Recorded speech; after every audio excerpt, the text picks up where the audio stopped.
Hello, আসসালামু আলাইকুম। Welcome to my cooking room.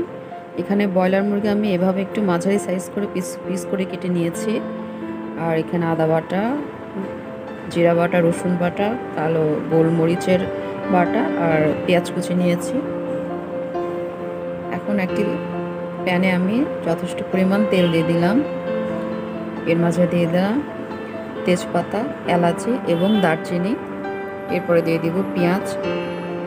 পেঁয়াজের পরিমাণটা একটু বেশি দিতে হবে। এরপর খুব ভালোভাবে পেঁয়াজটা লাল বাদামি হওয়া পর্যন্ত অপেক্ষা করব। হালকা একটু বাদামি হয়ে আসলে এর মাঝে একটু পানি দিয়ে দিব যাতে পুড়ে না যায়। এরপর একে একে সব মশলা উপকরণ আমি এর মাঝে দিয়ে দিব।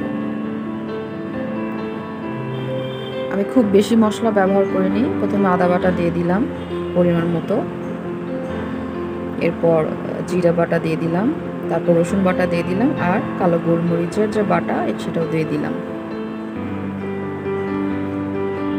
এরপর খুব ভালোভাবে মশলাগুলোকে কষিয়ে নেব। তারপরে দিয়ে দিলাম স্বাদ মতো মরিচের গুঁড়া, হলুদের গুঁড়া।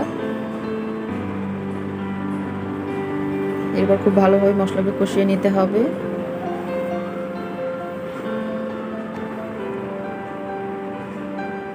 চুলোর জালটা মাঝারি আঁচে রেখে খুব ভালোভাবে কষিয়ে নিব। যখন তেলটা একটু ছাড়া ছাড়া এরকম হয়ে আসবে, এর মাঝে তখন কেটে ধুয়ে রাখা চিকেনগুলো দিয়ে দিলাম। পর স্বাদ মতো লবণ দিয়ে দিব এবং খুব ভালোভাবে চুলোর জালটা মাঝে আঁচে রেখে কষিয়ে নিব। আর এই মুরগি থেকেই পানি বেরোবে, এর মাঝেই আমি আর কোনো পানি দেব না। 15 থেকে 20 মিনিটের মতো আমি খুব ভালোভাবে এভাবে জাল করে নেব, কষে নেব। এরপর ঢাকনা দিয়ে ঢেকে দিলাম। 5 থেকে 7 মিনিট পর আবার একটু নেড়ে চেড়ে দিব।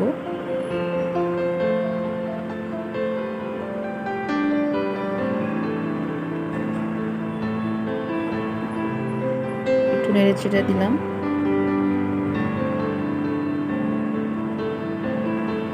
এভাবে চিকেন রান্না করলে আসলে অনেক স্বাদ লাগে খেতে। খিচুড়ি দিয়ে ভালো লাগে, গরম ভাতের সাথেও ভালো লাগে।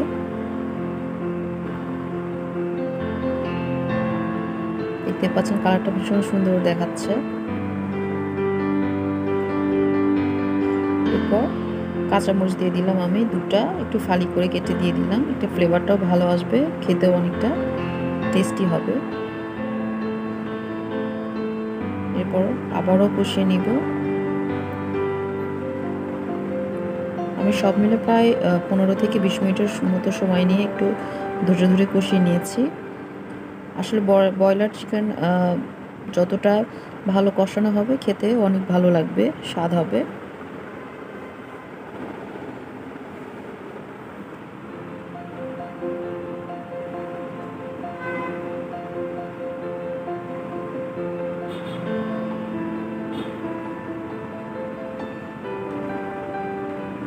বেশ অনেক সময় আমি ভালোভাবে কষিয়ে নিচ্ছি। রুটি বা পরোটার সাথে খেতে কিন্তু অনেক ভালো লাগে। অনেকে ব্রয়লার মুরগি পছন্দ করেন না, কিন্তু এভাবে অল্প মশলায় খুব ভালোভাবে কষিয়ে নিয়ে রান্না করলে আসলে অনেক ভালো লাগে খেতে, অনেক স্বাদ লাগে।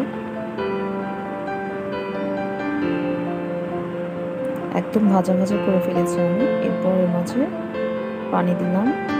পানি দেওয়ার পর এখন ভালোভাবে নেড়েচে একটু ঢাকনা দিয়ে ঢেকে আমি সিদ্ধ করে নেব।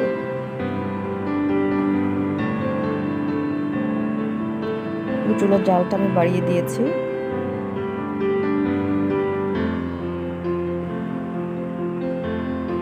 বেশ কিছু সময় অপেক্ষা করব।